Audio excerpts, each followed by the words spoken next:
So imagine trying to balance a portfolio where on one side you have an asset that finds a paying tenant in exactly 6 days. Right. And then on the other side, you've got a plot of raw dirt that's offering like a 200% appreciation upside. Yeah, it's two completely different worlds. Totally.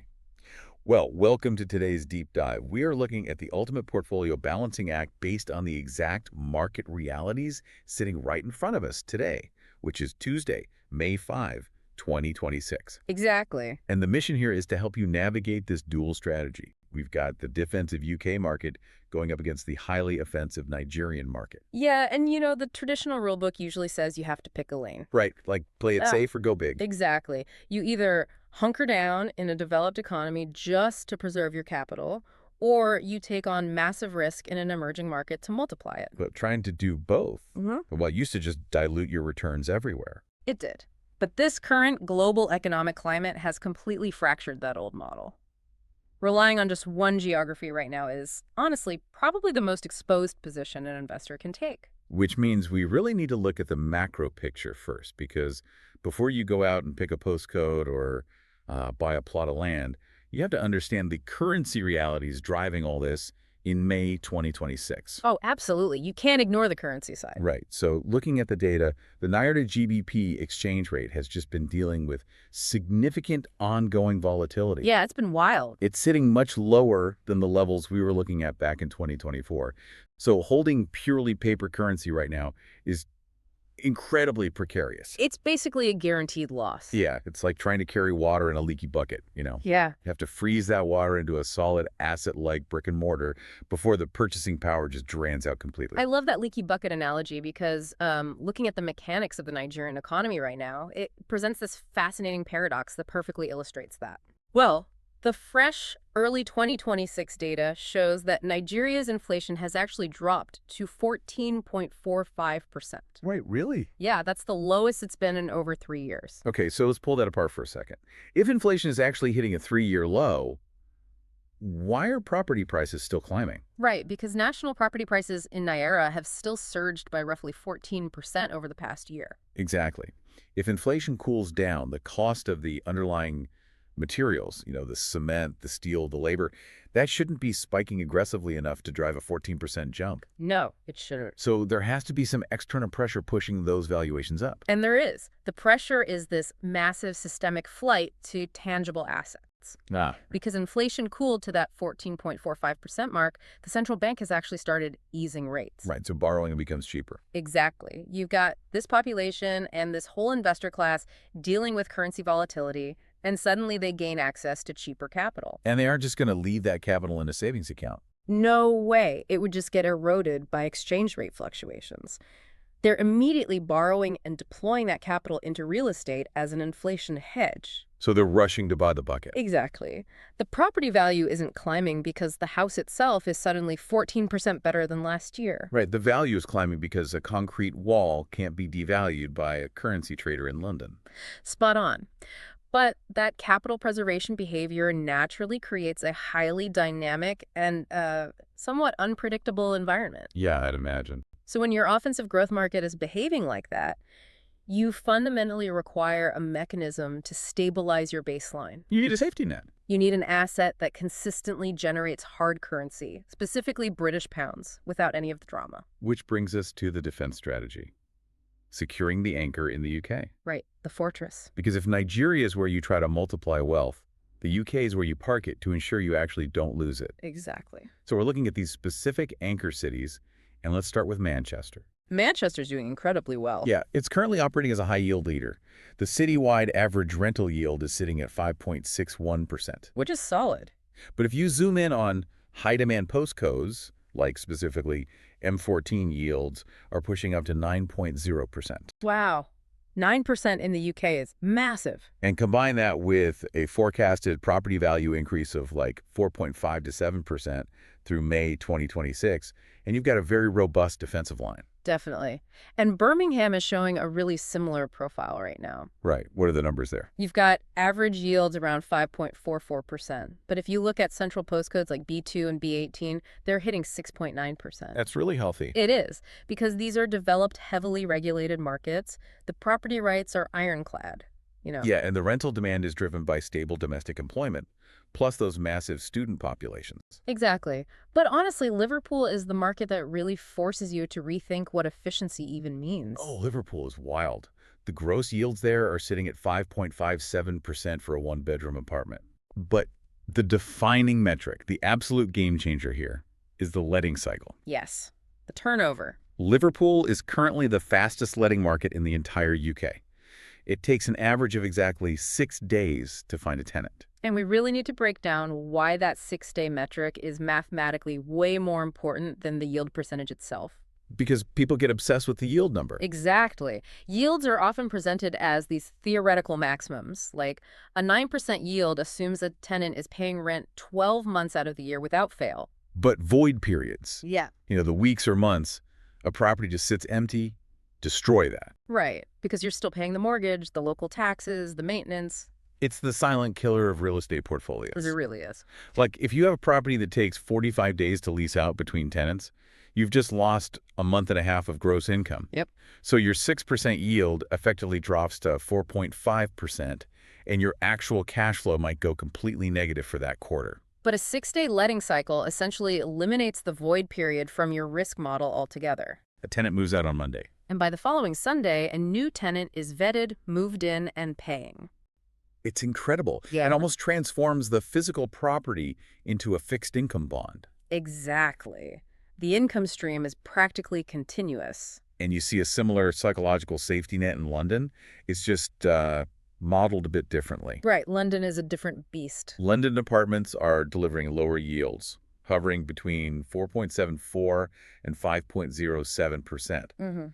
But they boast a 95% occupancy rate. It's the ultimate slow and steady play. Yeah, you buy in London, you collect your hard GBP, and you sleep very well at night. Because the entire premise of this UK allocation is just risk mitigation. Building a fortress around your initial capital. Exactly. It ensures that no matter what happens in the emerging markets, your baseline living expenses are covered by that hard currency cash flow. Okay, but I have to play devil's advocate here and push back on this. Go for it. If we're looking at a complete strategy, mathematically, a 5 or 6% yield barely treads water when you factor in global core inflation, right? That's a fair point. Even with a 4.5 to 7% capital appreciation in Manchester, you're protecting your wealth, but you are not actively building generational wealth. No, you're not. So if I'm deploying a purely defensive strategy, my purchasing power is quietly eroding over a 20-year timeline. The sources specifically mention the risk of stagnant capital growth here. Right. Are we leaving too much on the table by just playing defense? Well, a fortress doesn't win a campaign, you know.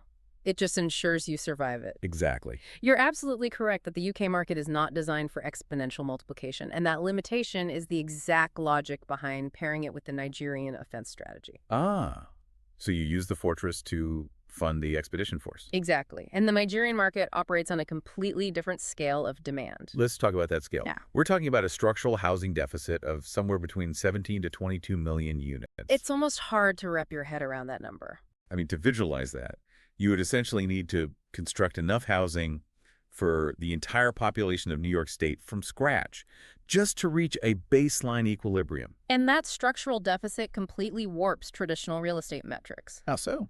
Well, when demand vastly outstrips supply like that, the inelasticity creates these unique yield environments. Look at prime Lagos neighborhoods in 2026. Places like Ikoyi, Victoria Island. Lekki Phase 1, yeah. These areas are delivering rental yields of 6 to 9%.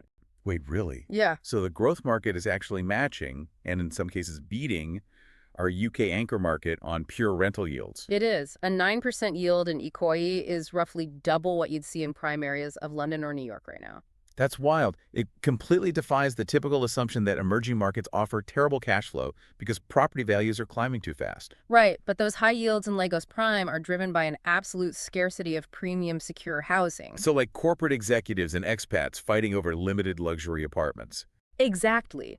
But, and this is key, while a 9% yield in Ikoyi is excellent, it's fundamentally just a slightly more aggressive version of the UK strategy. It's still just playing landlord. Right. It's not the true offensive play. Okay, so the 6 to 9% yields keep the engine running, but the actual goal of the offense strategy is Massive capital appreciation. We're talking targeting 200% or more. Wow. And that requires moving out of those established prime neighborhoods, right? Yes, you have to move into land banking in zones like Ibeju-Lekki and Ape. Okay, so land banking. That shifts you from being a landlord to being a visionary. Exactly. You aren't buying a completed apartment to get a monthly rent check. You are acquiring raw dirt in the direct path of the city's expansion. Because of that 22 million unit deficit, Lagos physically cannot grow vertically fast enough. It has to aggressively expand outward, so you buy the land, hold it, and just wait for the developers to arrive. Because they literally have nowhere else to build. It sounds a lot like buying farmland in the 1950s that happened to sit right in the planned path of the U.S. interstate system. Or buying an empty lot at the end of the Metropolitan line in London before the tube tracks were even laid down. You're buying the geography's inevitable future. The historical parallels are spot on. But there's a catch. Always is. The reality of executing a land banking strategy involves brutal liquidity constraints. Right. It's the polar opposite of the Liverpool market. If you have an emergency and need cash on a Tuesday, your UK apartment can be sold relatively quickly. Or at least generate rent while you wait for a buyer. Exactly. Raw dirt in Ypres cannot.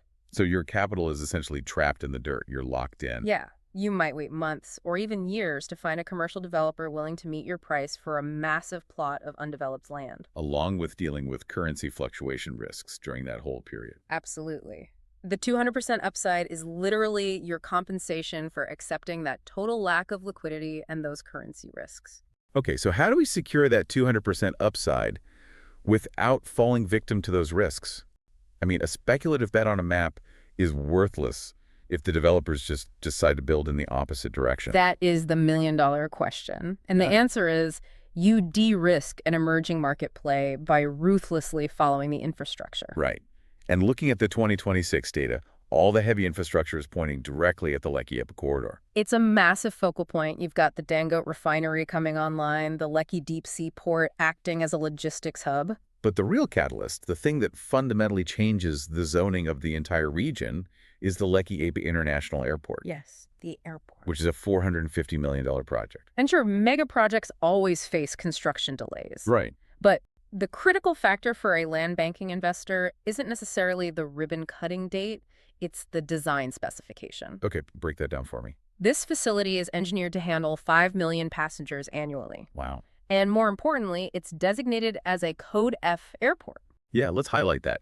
Because for anyone outside the aviation industry, a Code F designation means the runways are built to accommodate the Airbus A380. The massive double-decker aircraft. Exactly. So this $450 million airport takes Ypres from being just a speculative bet on a map to a physical global gateway. And an airport of that scale creates its own gravitational pull. When A380s are landing in Ypres, the surrounding dirt is no longer just residential overflow. Right. It immediately becomes prime real estate for international logistics, commercial warehousing, hotels. The infrastructure basically forces that 200% appreciation into existence. Okay, but I have to bring up the elephant in the room. The sources explicitly mention family land title disputes as a major risk. Yes, that is the single biggest psychological barrier to entry. Historically, land in these expanding corridors was held by local families for generations, right? Exactly. And the root of the dispute has always been the absence of a central digitized paper trail. Right, so you'd have like 3 different people standing on a plot of land holding fading, handwritten deeds from the 1980s, all claiming they own it. It was a nightmare, and it kept millions of dollars of foreign capital completely on the sideline.